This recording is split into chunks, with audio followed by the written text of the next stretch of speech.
Hello and welcome to the 100 Indie Artists Project. This is a music project designed for and by independent artists to help you firstly get to know some of the incredible musicians in your community, as well as get to know some insights and some tools that you can take on board with your own musical marketing journey. Tell us about who you are as an artist and your background. Hello, Hi, we're TriggahRS. My name is Sonja. I'm Rolf. Yes, I'm the vocalist and doing the guitar for the band. And I'm the drummer and never vocalist. For a good reason, you will see. I learned classical guitar many years ago and played in different ensembles when I was younger, and then got the kids, so I stopped music for a while. This happened? Yes, And I play drums since, I think, 40 years. 40 years, yeah. Starting in a marching band, playing blues sessions, some gothic metal things, Britpop, country music, and now our music. And now we're playing our music, that's right. What musical projects are you working on right now? At the moment, we are recording our first album, Light and Shine. We already finished 10 songs by now. Yes. Yes, we published 5 as singles till now. Even for download. Even for download for everything. And the next 5 are ready. And there are only a few more to go. Then we have finished Light and Shine. It will be out by the end of summer, I think. Yeah. Yeah, by the end of summer. And then you can all listen to our great music. Yes. Where do you feel that you're at in your musical journey right now, and where would you like to get to? So at the moment, I think we started TriggahRS last year in April. In April. Yeah. Because it all started with a Valentine's song I wrote for him. Thank you very much. Yes, you're really welcome. And we started in April recording the first song, and I think we are on a good way. We are on a good way. For being famous. Yeah.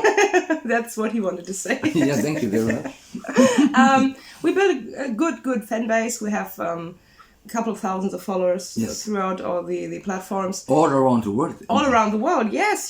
Hi America, hi South America. We were at the interview last week in Uruguay. Yeah, Never imagined Argentina. being in Uruguay on air. So it's on a good way. It's a lot of work, to be honest. But I think we had this great base. Now we're booked for live concerts. We played live the last time on 7th of May, just 2 weeks ago. And the next ones are coming in summer. Some more are coming. Yes, of course. And I think we're on a really good way for this state and the short period of time we have now. And the streaming, it's okay. We had a good streaming weeks for the new songs. Yeah, even yesterday. Even yesterday, yes, doing live streams and the sales on Spotify and those things. Yeah, so we're on a good way for the next step. Yes, and we are satisfied. And we are satisfied, of course. What do you love most about being an independent artist? I think the thing we love most about being an independent artist is that you can create the music you want to. Yeah. It's all about us. We have all this songwriting process, all the marketing. And we have all rights. We have all rights, of course. Nobody's telling us anything, and we can do whatever we want with our music. And I think that's the thing that boosts our creativity. Yeah. Because when mostly it's the same thing. I wrote the lyrics and doing some guitar stuff alongside, and then I present it to him. And I add some drumming. Yes, he's the creative part about the drumming, the beat. Sometimes we change the whole rhythm throughout rehearsals. Yes. Just like, no, we don't do that. We do it the other way. And I think that's the freedom we have as an independent artist. And when we play live, for example, or in the streaming, sometimes we change the song a little bit. Going down and more, and this is totally interesting. Yes, and that's the thing we can do because we aren't on any major label. Yeah. Yes. What do you find the most challenging about being an independent artist? I think the most challenging part is the marketing and promoting thing. To get the bookings, especially for the great festivals or all these things, they're not this open to independent artists and to find all these gigs you can play. And of course, the promoting on social media and all of the marketing area, it's quite challenging. It is a daily work. Yes, we have to work daily, both on this theme and getting content ready and all this stuff. And that would be much more easier if you have a marketing time. Yes, but we can, as in the question before, we can do what we want. If we want to publish this photo, there's nobody saying, I don't know. We only publish the photos we like. Yes, of course. Good. And we're always looking good, right? But that's the sharing way. It's the marketing. Yeah. What has been your experience in marketing and promoting your music? Our overall experience with the marketing and promoting. First of all, it's kind of a hard road. You have to be always present. Always. Day and night. Day and night, yes. I think we post about 3 to 5 times a week. Some new music or little snippet videos on TikTok, on Instagram, on Facebook, and it has to be other content because some content works on this platform and some content works on other platforms. Yeah. We do a lot of Twitter because there are some good connections for the playlist curators for Spotify or something like that. So we're always on the way, you can't set one day off. It's always something you have to post, to share, to let the fans know what you do, and not just this highlight photos where we go on stage or when that's taken by a photographer. So that's a great thing, that's bling bling, but they want to know who you are in person. So when we're drinking outside, sitting on a bench and drinking a glass of wine, they want to see this too. So they get it. Yeah. So that's the thing. We have to be always present. And that there are a lot of scammers.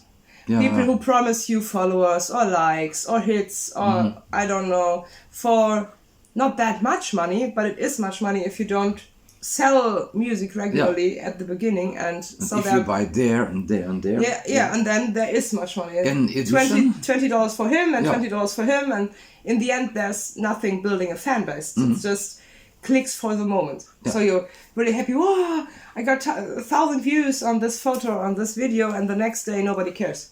So that's the thing we developed through this year, but now we have done with the scams and all the stuff and learning by burning, right? What has been one thing you've learnt along the way that has been the biggest game changer for you in music marketing? The biggest game changer, I think it was the to see that Twitter and LinkedIn are the most valuable platforms for getting fans that really buy your music. Yeah. We are present on all the social media platforms, it's Facebook and Instagram, and we have many likes, we have many followers, but the people on Twitter and LinkedIn, they really buy your music. This is the high quality thing. That's the high quality thing. That's the fans that buy your things, not just listening to it and they always say, oh, I love it, it's great. And sometimes we get the streams for Spotify or Deezer or something like that. But it's not that if we sell our album by the end of summer this year, I know there are the people who will buy the CD, the physical CD, not just the streams under the CD, and they give us the right amount of money. I don't think that will be a great thing about Instagram or Facebook or something like that. I don't know. I can't imagine that. So we figured out that it was Twitter and LinkedIn.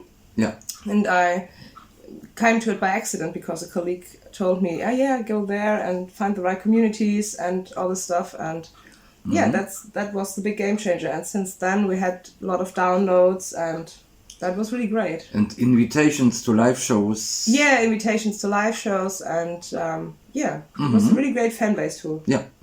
What has been your experience with building a fan base and what have you learnt along the way? As we said before, fan base building, it's always difficult, especially for the independent artist. I think we learned that you have to communicate a lot. So if they get the comment under your post, you just always respond. Thank you very much. Yes. It's or on YouTube when they say, oh, I like the song, thank you very much. Not just that they know we are always there. We're responding. It's not, thanks. It's the personal thing. So you need to connect to the fans, not just by saying hi or posting your content or advertising your music. They need to know that you are there for them. They can congratulations to your birthday. We made a video for one of our fans to thank him because he bought all our singles, and then hi Tony Ryan, by the way, and and we made a video for him and sent it him just via Twitter, just to let him know that we appreciate that he is a fan of ours. And he's living in London, UK. Birmingham, I think. Okay, but UK. But in the UK, and I think that's important that you get in touch with the people, not just putting out your stuff and hoping somebody will buy it. Why should they? There are thousands of songs on air every minute. Yeah. So you have to give them something, especially only for them, so they can get something special. And we experienced that it was much more easier in states outside of Germany, in the UK or in the States or in South America or somewhere. Even Asia. Even Asia, right, the Chinese people. And it's easier to get your music sold there because they value it more, I think. Here it's always, there's the streaming where they don't have to pay anything, they're in. They're free tickets for anything, they're on the way. But if you want to have money from them, and we need money as an artist. Because of buying hot soup. Yes. For getting some hot soup or some bread or something like that. Paying rent would be nice. And but they're a little difficult about that, the German fans, I think. But anyways, we have our fan base now, and we're proud of them. Earning an income within music can be very challenging and often requires a diverse source of income streams. What are some of the streams of income you have relating to your music? I think the biggest stream of income through the music today is playing live gigs. We did the most money last year playing live. It's sometimes it's the fest fee you get, and sometimes it's about playing on the bucket. But we made a lot of money with that. Then the next thing is downloads. Digital downloads through our website and through Bandcamp especially. And some minor about Apple Music and YouTube, I think. But that's not a really great number of sales, and so it's not a great number of income. It's not that, as you all know, streaming and all this stuff, it's about 0.005 cent. I don't know who can live with that, but we can't. So playing live and selling the downloads. And of course selling merchandise when we play live. And then when we get the CD ready, we can also sell the CDs when playing live and through the website. So I think to the fans. And to the fans. If we meet somebody. Yeah, of course. If we ever meet somebody, or when I go teaching. And then I can do this.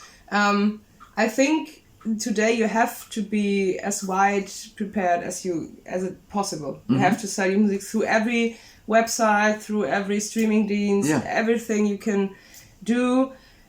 Perhaps you can do something like paid marketing, if there is a good one. We had artist PR, that's one of the good things. We had this playlist curator thing, but you can't afford it to pay for 30s of parties who sell your music, because then there's nothing left you can get from it. So we have it on all platforms, and we're okay with that by this time. And it is growing, of course. What advice would you give to an artist that's watching or listening to this who is beginning to embark on their own independent musical journey? So our advice for a new artist starting right now, we make music business now since many years, and we did all the experience in live music and with different bands, and not as a leader but as a play-alongs, you can say. But for all people starting now, really young guys, to be honest, so 20s, they're making music and they're happy, and we would say the first and biggest advice is never give up. It will be a hard road, you can be sure. You have to play gigs for not that much money. You have to get feedback that you don't like. So not everybody likes your music, that's always the same. So stay on, hang on, go your way. If you really love your music, I know you would be successful. You just have to love what you do, but it is work. We're not just sitting around sleeping till 12, drinking till 9, and then go back to sleep. That's not how bands work. It's work as everybody else works. Yeah. So that's the one thing.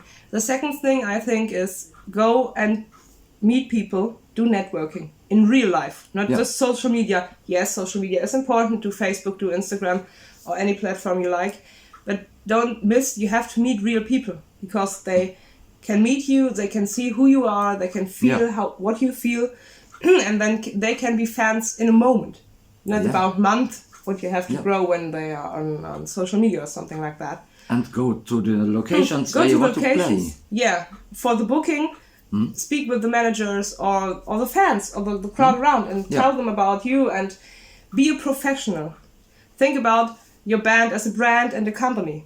It's not just 2 or 4 or 17 people playing music. It's also work. It's a company. You have to sell something like any other company has to do, and you need income. You need income, so you have to work as a professional. Never be late. Yeah.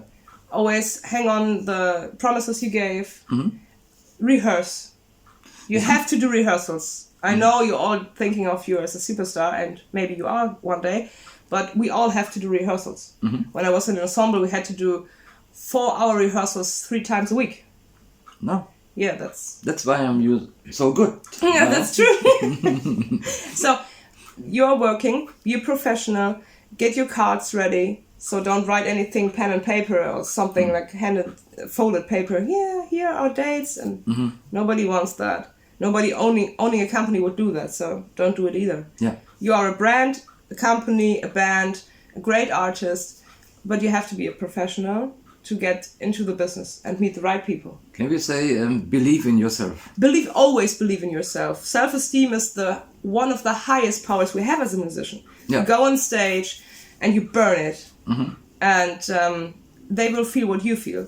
So always you have to need some self-esteem. And if you love it and follow it, we know you will make it. Yeah. So, thanks for having us. Thank you very much. And don't miss our new single on the beginning of June. Bye bye.